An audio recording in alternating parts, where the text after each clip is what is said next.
I have not even been home from work yet. It is Monday, October 21st, and I am coming to check on my sheep that have been on the solar site officially for one day. I think they missed me a little bit.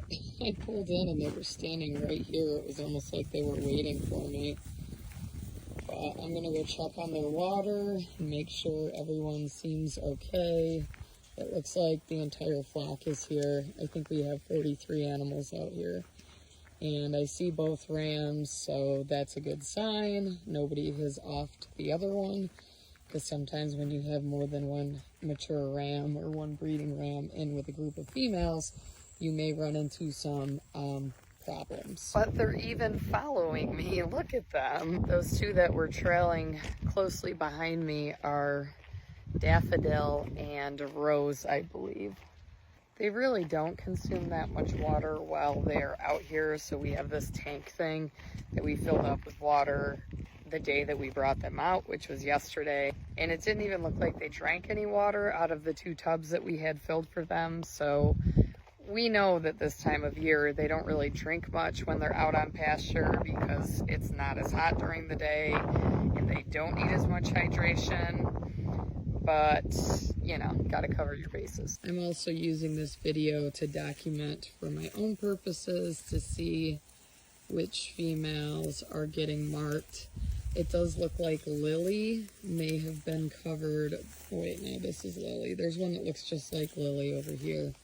These guys are just gonna go and scratch their butts on these posts. That ram backed right up to the last one. It was pretty funny. Hi, Rose. Are you enjoying it out here? I miss you at home.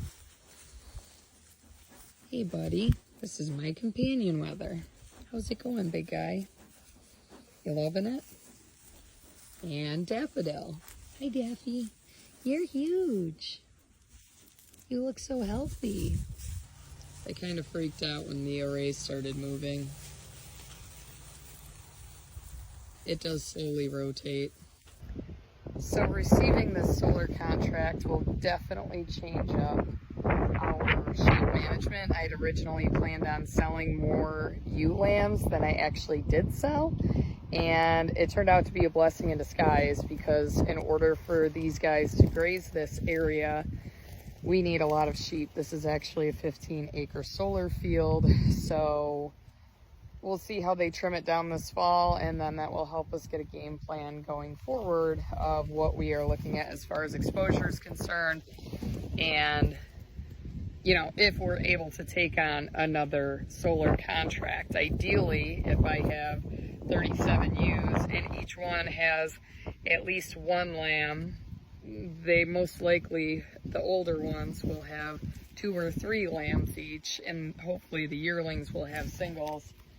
I don't really like the yearlings to have more than 1, just because I worry about their ability to feed them, especially when they're out in a scenario like this with the solar stuff. I can't keep as close of an eye on them as I would if they were home. So we may be adding another sheep barn in the semi-near future to assist in accommodating this potentially growing population. Our limitation with sheep thus far is winter housing, because we are in the heck hole of New York State and we get a ton of lake effect snow. So my sheep can't live outside. They just can't, because one night we'll get 6 feet of snow and then your sheep are all gone. Like, they literally unalived. They can't survive that if they're outside. And the other limitation is pasture space at our farm, because we also have beef cattle. We have a couple of goats.